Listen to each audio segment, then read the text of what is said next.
Кыргызстанга тыштан ташылган буудайдан кошумча нарк салыгын киргизүү аракетинде Чыныбай Турсунбековдун тиешеси жок. Мындай пикирин бүгүн маалымат жыйында спикер суроолорго жооп берип жатып билдирди. Айтымында анын мурдагы бизнесине байланыштырып айрым күчтөр ашкере саясатташтырып жатат. Эске салсак, импорттолгон буудайга кошумча нарк салыгын кайрадан киргизүү парламенттеги эң кызуу талкууланган маселеге айланган. Демилгечи депутат Кенжебек Бокоев жайкы каникулга чейин бул мыйзам долбоорун өткөргүсү келбей жатат деп кесиптештерине нааразы болгон жайы бар. Депутат импорттолгон будайга кошумча нарк салыгы кайрадан киргизилсе, өлкө бюджетине жылына 500 миллион сом каражат түшөт деп кошумчалады.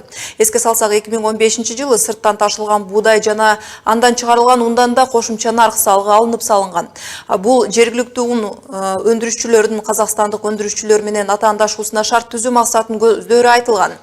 Бул маселенин тегерегинде талкуубузда 11 каналынын түз эфиринде келген коногубуз Бишкек ун комбинатынын мүдүрү Давлетбеков Жумгал менен уланткан турабыз. Жумгалбек мырза, саламатсызбы? Саламатсыз. Негизи унга байланыштуу маселени сиздер кандай кабылдап жатасыздар? Эми бул маселе кече чыккан жок, бүгүн чыккан жок. Бул маселе 2015-жылы биз өзүңүздөр билгендей Кыргыз Республикасы Евразиялык эркин экономикалык биримдигине кошулгандан баштап пайдалуу болуп баштаган. Анткени негизи бул мамлекеттин саясаты эле туура нерсе деп биз колдойбуз, бирок ошонун арасында бир топ кыйынчылыктар пайда болуп калды да. Ошону чечүү максатында биз ошо көп иш аракеттерди алып жүрүп отурдук. Анткени ошол эркин экономикалык аймакка биримдигине киргенден баштап ошол ун өндүрүүчүлөрдүн дагы будай кайра иштетүү аймагында дагы бир топ проблемалар пайда болду. Ошол 2015-жылы будай жана андан чыгарылган ундан да кошумча нарк салыгы алынып салынгандан кийин казакстандык өндүрүшчүлөр менен атаандашуусу кандай болду эле? Эми жалпыбызга маалым, бизге 2015-жылга чейин Кыргыз мамлекети өзү бекитип берген, бизге защитная пошлина деп койчу, ошол таможнялык төлөмдөр бар эле да. Эгерде бул ун өндүрүүчүлөрдү колдоо максатында. Бул себептен эгерде бизге импорт кире турган ундарга килограммына 3 сом төлөм төлөнүш керек болчу. Ошонун негизи менен биздин кыргызстандык ишкерлерге, өндүрүүчүлөргө бир топ жеңилдиктер болуп келген. Ал эми эркин Евразиялык биримдигине киргенден бери бизде ошол маселелер кайдан көтөрүлүп, ар кандай ошондой төлөмдөр жокко чыгарылып, азыр кыйындыкка учурап келген убак болчу да. Андан кийин бирок биз ошол коңгуроону кагып, абдан көп эшиктерди какылап жүрүп, өзүбүздүн өндүрүүчүлөрдү колдоо максатында биздин НДС боюнча жеңилдиктерди алганбыз. Азыр ошол тууралуу маселе улам сайын көтөрүлүп келип атат. 2016-жылдан баштап бир ошол закондун долбоору республикада журт тарабынан көтөрүлгөн. Андан кийин азыр эми дагы ошол эле закондун долбоору да көтөрүлүп келе жатат да. Бизге берилген жеңилдиктерди алуу максатында. Мисалы, сиздер атамекендик өндүрүшчүлөр катары быйылкы жыл менен салыштырганда ундун көлөмү кандай болду? Себеби ун өндүрүү соңку жылда 70%га кыскарган деп жатышат да. Чындыгында ошондой болуп кеткен. Эгерде статистикага биз кайрылып кете турган болсок, 2010-жылдан баштап азыркы буга чейинки 2016-жылга чейинки маалыматтарды карап турган болсок, биздики ун өндүрүү 2 эсеге түшүп кеткен да. Анткени жылдан жылга мамлекеттик өндүрүшчүлөрдүн иши кыйындыкка учурап, анан өндүрүш 50%га төмөндөп кеткен себептен ушундай 2 эсе төмөндөгө дуушар болгон. Анын себеби дагы ошол Казакстандан көп кирип турган ун азыктары дагы ошол бир топ тоскоолдуктарды алып келген да, ун өндүрүшчүлөрүнө. Мына контрабандалык жол менен ташылган унду мисал келтиргенде, бул атамекендик өндүрүшчүлөр үчүн таасири терс деп айтылып жүрөт. Негизи жергиликтүү ун өндүрүүчүлөр үчүн мамлекеттин көмөгү кандай болушу керек? Мамлекеттин көлөмү, эгерде биз коңшу мамлекеттерди карап кете турган болсок, абдан бул аграрный сектордо ошол жака көп көңүл бөлүшөт. Анткени биздин именно сектор бул абдан орчундуу бир чоң маселеге айланып кетиши мүмкүн да. Анткени бул баягы продовольственная безопасность деп коет, ошол коопсуздукту ар дайым камсыз кылып туруу үчүн биздин ун өндүрүүчүлөр ар дайым иштеп туруш керек. Бул тараптуу дагы мамлекет бир топ иш-чараларды биз аркылуу биз тараптуу иштер дагы жүрүп отуруп, анан ушул жыйынтыктарга келген элек да, НДС боюнча жеңилдиктерди алуу боюнча.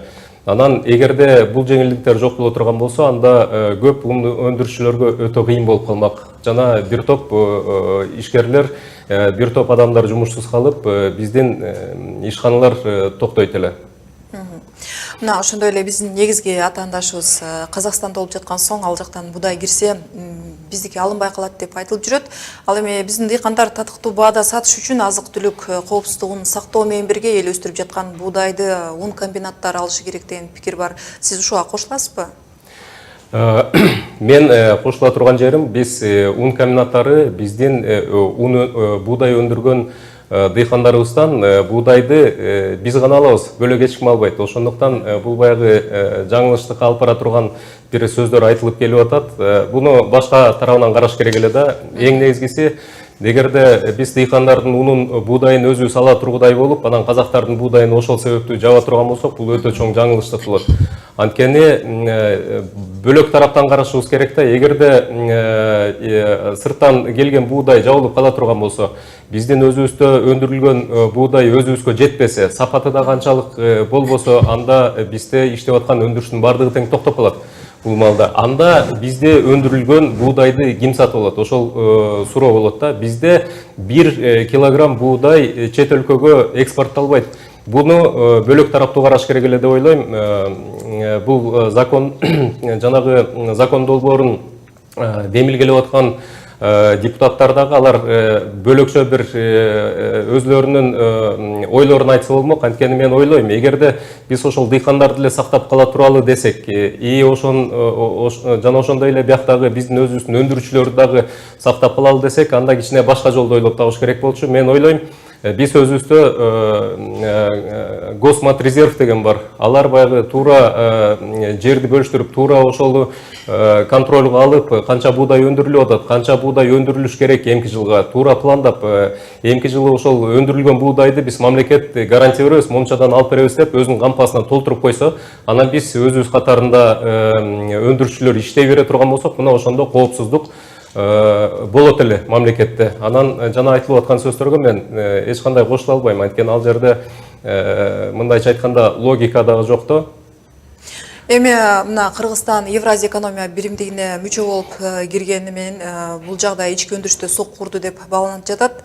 Ун комбинат иштөөсүндө былтыркы жылдан бери кандай өзгөрүүлөр болду? Былтыркы жылдан бери мындайча айтканда жакшы өзгөрүүлөр болгон. Анткени 15-жылы биз катуу кыйындыкка учурап калган кезде биз жанагы кошумча нарк салыгын тууралуу жеңилдиктерди алганга жетиштик. Ошонун себебинен биз азыр өзүбүздүн ишканаларды 70-80% чейин иштеткенге мүмкүнчүлүк алдык. Эгерде жанагы закон долбоору өтүп кете турган болсо, НДС боюнча бизге кошумча нарк салыгы боюнча жеңилдиктер болбой турган болсо, анда бул кыйынчылыктар биздин гана жеке ишкерлерге гана эмес, элдин мойнуна да түшүп калышы мүмкүн. Анткени бардыгыбыз тең түшүнүшүбүз керек, эгерде ошол 12% кирип кала турган болсо, ундун баасына 2 сом кошулат деген түшүрөт. Ал эми нандын баасына дагы андан көбүрөөк 3 сом, 4 сом кошулуп калат деген түшүндүрөт да. Ошон үчүн бул закондун демилгечилери да ошону ойлонуш керек. Элдин мойнуна байланып кала турган тата бул ошол жана кыйындык. Маегизге рахмат. Бишкек ун комбинатынын жетекчиси Давлетбеков Жумгал менен Кыргызстанда сырттан кире турган ун жана дан азыктарына 10% кошумча нарк салыгын киргизүү маселеси тууралуу баарлаштык. Кыргызстандык фермерлер, ишкерлер талап кылган көлөмдө буудай өндүрө албайт. Кыргызстандын буудайга болгон жылдык керектөөсү 900 000 тоннадан ашуун деп айтылып жүрөт. Бирок азыркы учурда Кыргызстан өзүн 70-80% гана камсыз кыла алат. Кылагылган айырмасы сырттан алып келет. Кээ учурда сырттан келген ундарга болгон баалар туруктуу болбой кымбаттап кеткени да чоң маселе жаратып келчү.